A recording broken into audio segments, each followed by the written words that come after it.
But should there be a nuclear attack, many billions of them would fall from the sky and settle to Earth, releasing radiation that could cause sickness or death in the area where they fall.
Back before there was an Earth, there were flaming fireballs in space. We call them stars. And there are millions upon millions of them. Each star, like our own sun, is a raging nuclear furnace that shoots out showers of particles too tiny to be matter as we conceive it, along with invisible forces that we call radiation. This radiation and these particles travel through space at fantastic speeds until they strike some other matter which may make new flares of radioactivity. They strike wandering asteroids, moons, and planets such as our own. Everything in space, Earth included, receives this radiation.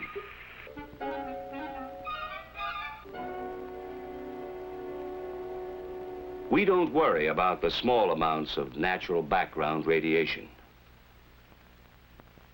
Amounts increase, so do the dangers. The amount of energy generated by a nuclear explosion is enormous. Near the crater area, there is almost total destruction from blast and heat. And now, large amounts of pulverized debris and molten earth are pulled up into the mushroom cloud. This is where radioactive fallout is formed. The radioactive atoms produced in the explosion join with the particles of earth and debris. The mushroom-shaped cloud forms and climbs higher. It now contains billions of highly radioactive particles of matter that we call fallout. The strong winds of the upper altitudes go to work on the cloud, blowing it off in one or more directions. Gravity tugs on the particles. The larger and heavier ones sink toward the ground, while the lighter particles continue to drift with the wind. Some of the lightest particles remain suspended in the upper atmosphere. As time passes, their radioactivity grows weaker, so that the longer they remain aloft, the less dangerous they are.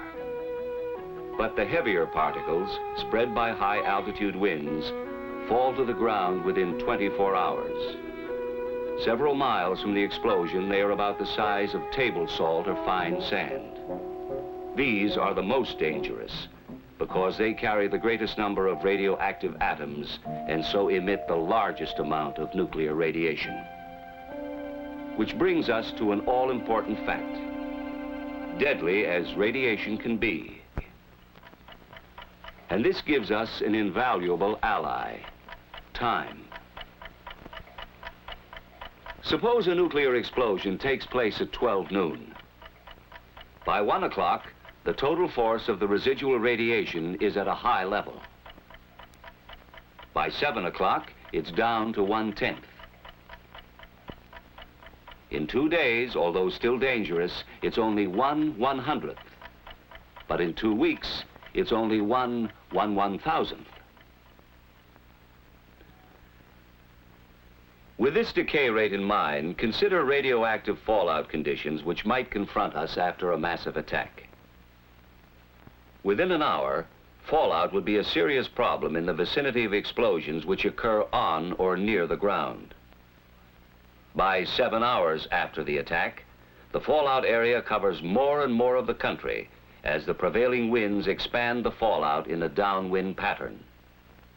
24 hours, 48 hours. Without shelter, millions would face death. A few days later, those who have taken shelter will survive. In many areas, people can even leave shelter for brief periods of time to carry out important tasks. Within 2 weeks, most people can leave their shelters for longer periods as the radioactivity decays to lower levels. The lesson is obvious. We must shield ourselves from radiation through the dangerous period.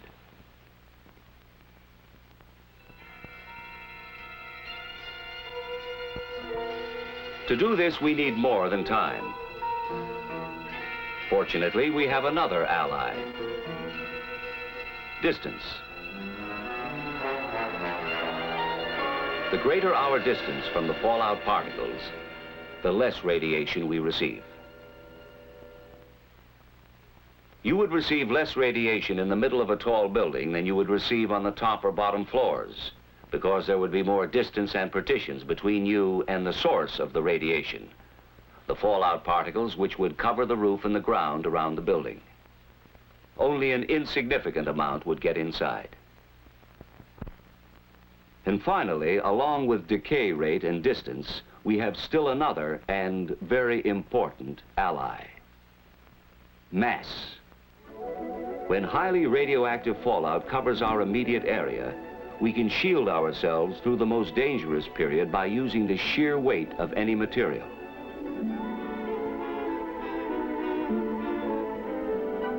But the protecting material must be heavy. To shield out some 99% of the radiation, you would need about 5.5 feet of wood, or 2 feet of earth, or 1 1/3 feet of concrete, or 1/2 foot of steel. Even though the thickness of these materials varies, they all weigh the same. Taking a house as an example, it offers a small amount of mass and distance from radiation, but not enough protection in an area of heavy fallout. The solution is plain. Fallout shelters are the best defense against nuclear radiation. Whether in a home for a single family or a large community type in an apartment building, they offer the kind of protection from radiation you would probably need in case of a nuclear attack.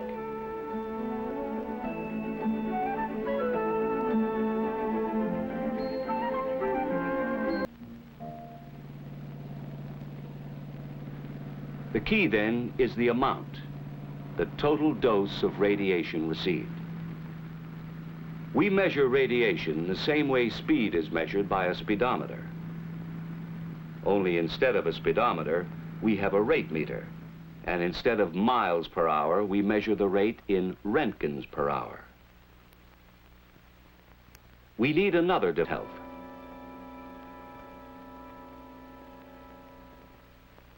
This same healthy person would need medical care if he received more than 200 Roentgens within a few days. 300 Roentgens in the same period would cause severe radiation sickness or possibly death. And as we go beyond 300 Roentgens, the danger of death increases rapidly. So now we see why shelter is vital. The difference between accumulating a large dose because of little or no shielding and a small dose because of adequate shielding is the difference between death and life. No clothing, of course, could possibly provide enough shielding.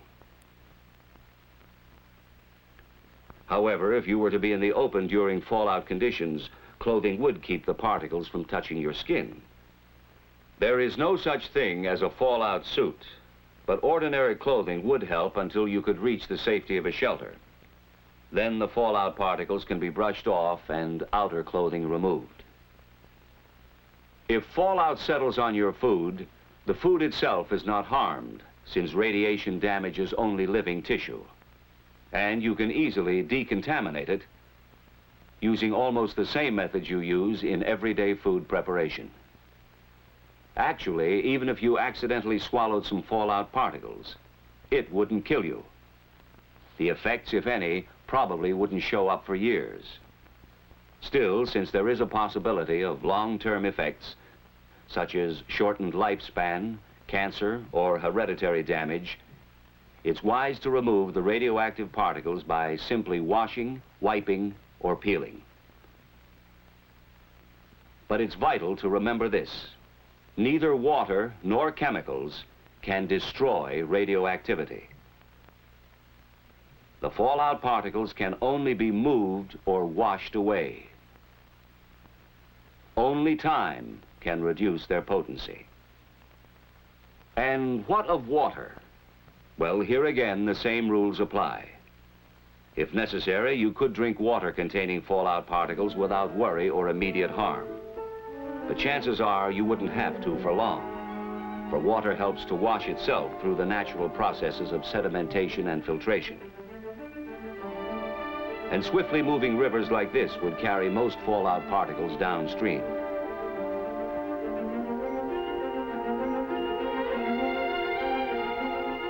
In still waters, most particles would settle quickly to the bottom.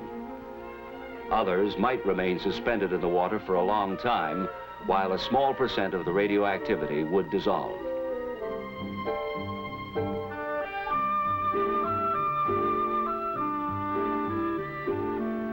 The normal processing of a water treatment plant would make it safe to drink. And water coming from a covered well would be safe from radioactive contamination. There is no problem with breathing, for air is not contaminated once the fallout is on the ground. Fallout is not a poison gas.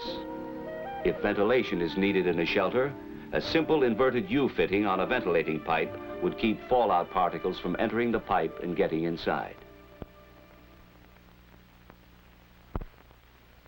Of course, surviving a nuclear attack means more than just waiting in a shelter for radioactivity to decay to safe levels. Survival, reconstruction, and recovery would involve decontamination in many areas. A very difficult job. Unit 8 at Elman Morse. Dose rate 15 Roentgens per hour. Okay, Unit 8. Fallout would have to be removed from important areas by street sweepers.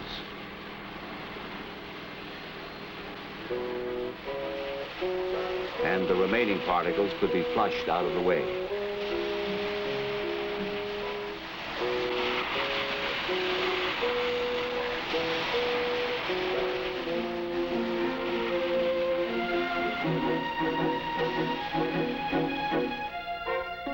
Food would be a problem.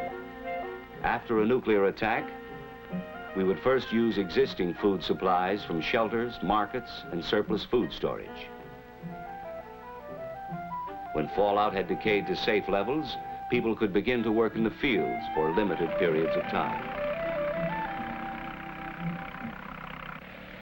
In a few areas, the land would not be suitable for food, but such crops as cotton could be grown.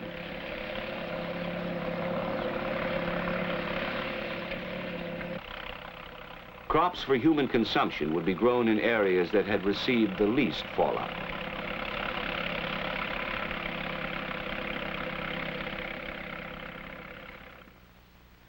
The reason we would be able to grow and eat food planted in this land is that the transfer of radioactivity from soil to plants is extremely low.